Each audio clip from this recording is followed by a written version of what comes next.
이 시기를요, 부모도 아이도 건강하게 보내서 서로 윈윈할 수 있는 부모의 4가지 태도에 대해서 이야기해 보려고 합니다.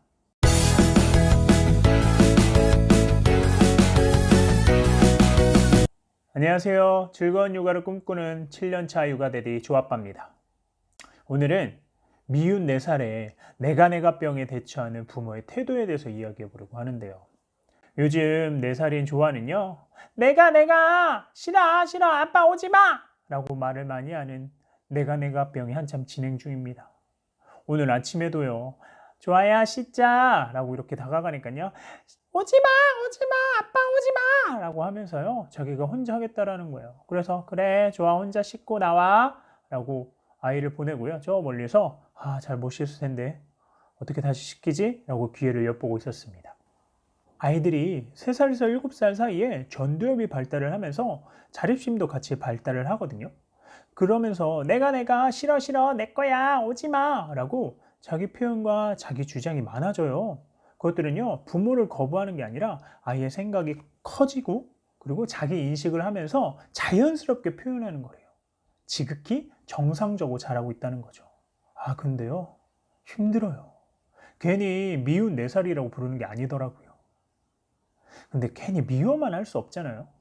이 시기를요, 부모도 아이도 건강하게 보내서 서로 윈윈할 수 있는 부모의 4가지 태도에 대해서 이야기해 보려고 합니다. 첫째, 아이의 행동을 비난하지 않는다. 저희 집에 귀요미랑 쭈이라는 2마리 새가 살고 있는데요. 오빠가 모이 주는 모습을 보더니 조아도 자기도 주겠다는 거예요. 근데 딱 보이잖아요. 모이를 주면서 이 바닥에 떨어뜨릴 막 그 상황들이요. 그래서 조아야 아빠랑 같이 줄까? 라고 했더니 싫어 내가 막 이러는 거예요. 어떡해요? 그냥 해보라고 줬죠. 때를 쓰는데. 어떻게 됐을까요? 네, 여러분 상상하는 그대로 바닥에 아주 모이가 장난 아니었습니다. 그때요, 조아야 아빠가 그럴 줄 알았어. 먹이통에 넣어야지. 이렇게 바닥에 다 뿌리면 어떡해. 그러니까 아빠랑 같이 하자고 했지. 이러면 아깝게 다 버려야 되잖아. 그리고 이거 아빠가 다 치워야 해서 힘들어. 이제 앞으로 혼자 하지 말고 아빠랑 같이 해. 부모님이 이렇게 반응을 했다고 쳐요. 그럼 아이는요, 엄마 아빠가 왜 그러지? 당황을 할 거예요. 왜냐하면 아이는 새에게 그냥 밥을 주고 싶었던 것 뿐이지 일부러 엄마 아빠 골탕 먹으라고 넌 안 줄 거야 엄마 아빠 골탕 먹어 맛 좀 봐라 히히히 라고 하면서 일부러 어지르진 않을 거라는 거죠. 그런데 자기의 행동이 잘못됐다고 비난을 받으면요, 나는 잘 못하는 아이인가? 라고 인식하게 돼요. 이런 경험들이 자주 쌓이면요, 아이는 스스로 점점 위축이 되면서요, 자존감이 낮은 아이로 자랄 수 있습니다. 근데 이 상황들을 그냥 모른 척하고 넘어갈 수는 없죠. 짚고 넘어갈 때는요, 그냥 부드러운 말투로요, 있는 사실만, 팩트만 이야기해 주시면 돼요. 둘째, 긍정적 피드백을 한다.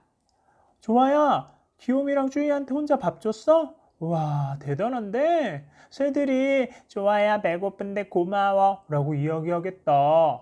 근데 밥을 주다가 여기 흘렸구나. 아빠도 조심하지 않으면 흘려요. 근데 이렇게 흘리면 청소를 해야 되니까 다음번에는 우리 흘리지 않게 조심스럽게 줘보자. 아이의 행동에서요, 긍정적인 면을 찾아 이야기해 줌으로써 나도 할 수 있구나 라는 믿음을 갖게 하고요.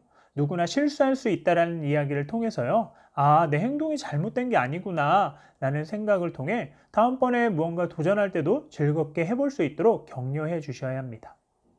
또한 아이들을 안아주시거나 손을 잡아주시거나 등을 토닥이는 등 스킨십을 하면서 긍정적 피드백을 해주시는 것이 더 효과적입니다.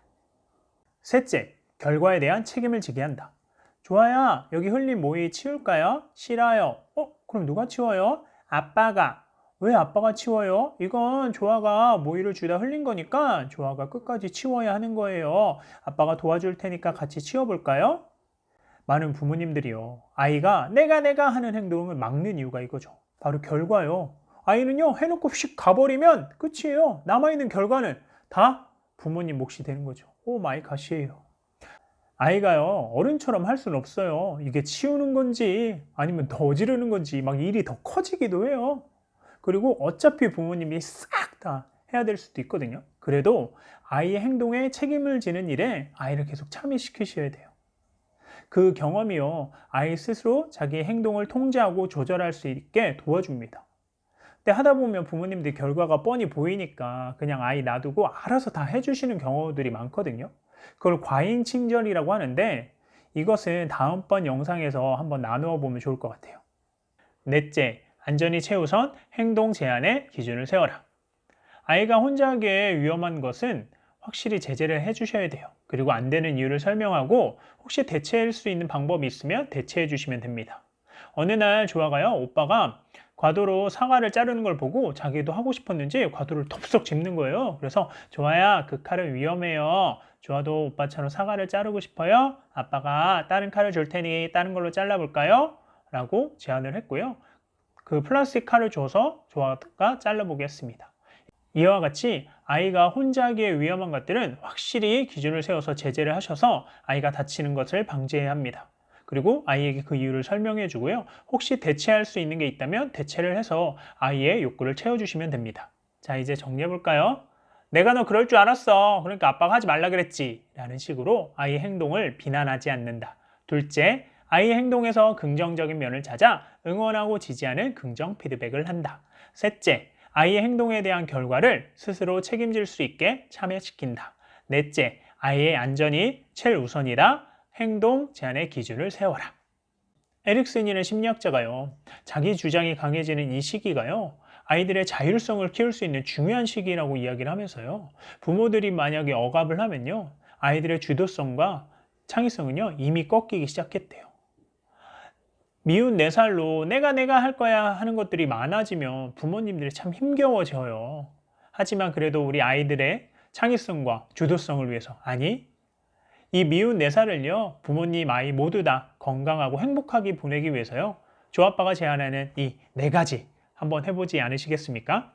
그럼 오늘도 부모와 아이 모두 다 윈윈하기 위해 노력하시는 부모님들, 좋아요.